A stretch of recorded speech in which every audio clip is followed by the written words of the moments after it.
Good morning eighth class के लिए आज हम नया टॉपिक लेकर के आए हैं and this topic is food from animal sources. अभी तक हमने क्या देखा? हमने देखा ये है कि प्लांट से हमें बहुत सारी चीज़ें, बहुत सारे फूड मटेरियल प्राप्त होते हैं और इसीलिए हम फूड प्रोडक्शन के लिए ही हम क्रॉप को ग्रो करते हैं। अब हम देखते हैं कि कौन कौन से ऐसे फूड हैं जो एनिमल सोर्सेज से हमें प्राप्त होते हैं। You have learn about the different ways of crop production. अभी तक हमने क्रॉप प्रोडक्शन के डिफरेंट वेज को पढ़ लिया, इरिगेशन को हमने पढ़ लिया, sowing of seeds, harvesting and different ways in the form of grains, vegetables and fruits. किन किन किन चीज़ों को के प्रोडक्शन के लिए? ग्रेन्स के लिए, वेजिटेबल के लिए एंड फ्रूट्स के लिए। Like crops there are several animals. Crops की तरीके से ही बहुत सारे एनिमल्स हैं, सेवरल एनिमल्स, बहुत सारे एनिमल्स हैं which are useful to us, जो हमारे लिए बेहद उपयोगी हैं, बहुत उपयोगी हैं हमारे लिए। एंड प्रोवाइड अस फूड, और इन जानवरों से हमें भोजन प्राप्त होता है। कहने का मतलब ये है कि प्लांट्स के साथ साथ जो हमें फूड प्रोवाइड कराते हैं वो कुछ एनिमल्स भी हैं which are useful to us and provide us food. ये हमारे लिए बेहद इंपॉर्टेंट रोल प्ले करते हैं और ये हमें भोजन भी प्रोवाइड कराते हैं। द फूड फ्रॉम एनिमल्स, जो भोजन एनिमल से हमें प्राप्त होता है, प्रोवाइड होता है, certain proteins that are not obtain from plant source. वे सर्टन प्रोटीन होते हैं, ऐसे प्रोटीन जो हमें प्लांट क्रॉप्स से प्राप्त नहीं हो सकते, क्योंकि कुछ ऐसे प्लांट्स भी होते हैं जिनसे हमें प्रोटीन प्राप्त होती है, लेकिन कुछ प्रोटीन ऐसे हैं जो केवल हमें एनिमल से ही प्राप्त होते हैं। Man has been rearing animals since ancient time. आदमी जो है पुराने समय से ही जानवरों को पालता है। Man has been rearing, rearing का मतलब पालना, एक तरीके से उनका पालन पोषण करना, पाल रहा है। एनिमल सिंस एंशिएंट टाइम, पुराने समय से ही पाल रहा है। यानी कि आपने देखा होगा प्राचीन समय से ही जानवरों को पालने का जो काम है मनुष्य करता आया है। The rearing of animals for a specific purpose is known as domestication. Rearing of animals, जानवरों को पालना, फॉर स्पेसिफिक पर्पज, एक अपने किसी भी काम के लिए। स्पेसिफिक का मतलब यहाँ पर दूध के लिए या मीट के लिए या अपना वजन ढोने के लिए, किसी भी काम के लिए जब हम किसी भी पर्पज़ के लिए एनिमल्स को पालते हैं, इज़ नोन एज डोमेस्टिकेशन। इस प्रोसेस को हम डोमेस्टिकेशन कहते हैं।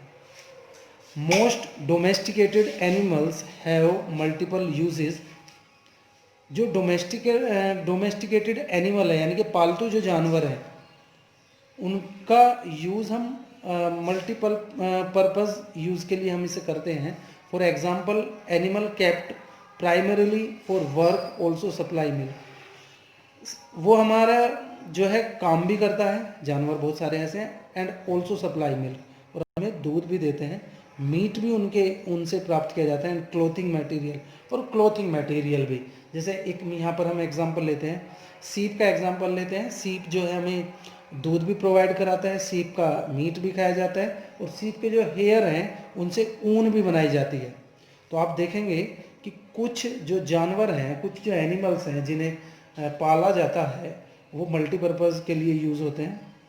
All animals that provide food product are rear और डोमेस्टिकेटेड।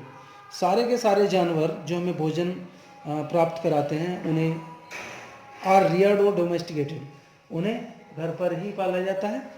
इधर एट होम और इन फॉर्म, उन्हें घर पर या किसी फॉर्म में, आपने देखा होगा डेयरी फॉर्म बनाए जाते हैं, या घर पर ही दो चार, अगर कम संख्या में अगर जानवर पालने होते हैं तो घर पर, नहीं तो डेयरी फॉर्म बनाए जाते हैं जिनमें हम उन जानवरों को पालते हैं। The rearing of animals on a large scale, बड़ी मात्रा पर जानवरों को पालना, एज एनिमल हस्बेंड्री, इसे एनिमल हस्बेंड्री कहते हैं। लार्ज स्केल पर जब हम किसी भी जानवर को बड़ी मात्रा में पालते हैं तो it is called animal husbandry.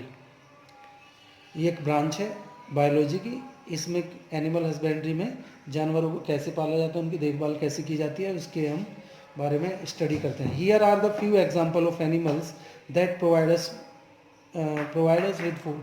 ऐसे बहुत सारे जानवर हैं जो हमें फूड प्रोवाइड कराते हैं। सबसे पहले मैं बात करूंगा milch animals. The animal that provide us with milk और rich source of protein vitamin and mineral are called milch animal. जो हमें दूध प्रोवाइड कराते हैं और उनका जो दूध है वो प्रोटीन विटामिन से ज़्यादा रिच होता है, ऐसे जानवरों को हम मिल्च एनिमल्स कहते हैं। For example buffalo, goat and sheep. Cow भी हम यहाँ पर रख सकते हैं इसमें। तो ये ऐसे जानवर हैं जिनसे हमें दूध प्राप्त होता है। Milch animals rear on are large scale in dairy form.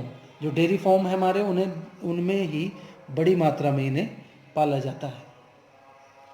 Poultry birds, दूसरे जो जानवर हैं जो पोल्ट्री बर्ड्स में आते हैं। Poultry birds are the domesticated raised for food. इन्हें भी भोजन के लिए पाला जाता है।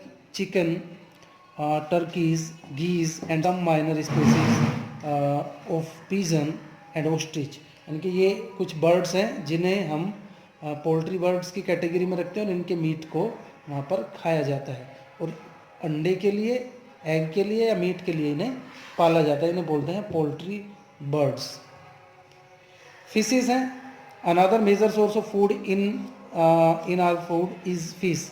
Fish is a rich source of protein. यानी कि मछलियों को भी पाला जाता है मीट के लिए, उनके मीट को खाया जाता है बहुत सारी जगह पर, क्योंकि इनमें प्रोटीन की मात्रा बहुत ज़्यादा होती है। तो fish protein are highly and growth promoting.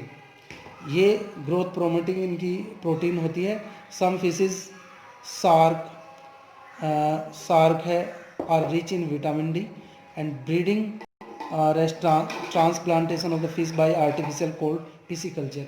Pisciculture mean ये एक ब्रांच है जिसमें हम मछलियों को पालना सीखते हैं। ये ब्रांच ही पिसिकल्चर कहलाती है। Involves raising fish commercially and closures usually for food. और इससे जो मछलियाँ पाली जाती हैं उसे यूजुअली फूड के लिए हम मछलियों को यूज़ करते हैं। और मछलियों के जो कोड लीवर हैं उनके ऑयल को हम कुछ मेडिसिन्स में भी यूज़ करते हैं। तो ये हैं फिश को भी हम भोजन के लिए पालते हैं। फिर लास्ट जो है हनी बीज, शहद के लिए, हनी प्राप्त करने के लिए हम हनी बीज को पालते हैं। Honey bees are small insect from which nutritious substances could obtained. Honey यहाँ से हमें प्राप्त होता है। ये एक बहुत ही ज़्यादा पोषक तत्व है। इसमें बहुत सारे विटामिन्स और मिनरल्स होते हैं और इसे हम हनी बीज से प्राप्त करते हैं। और इनकी जो जहाँ पर the rearing of honey be on a large scale is called apiculture. इस ब्रांच को हम एपीकल्चर की कैटेगरी में रखते हैं। ये लास्ट स्टेप था, आप इसे ध्यान से पढ़ेंगे। आज के लिए बस इतना ही।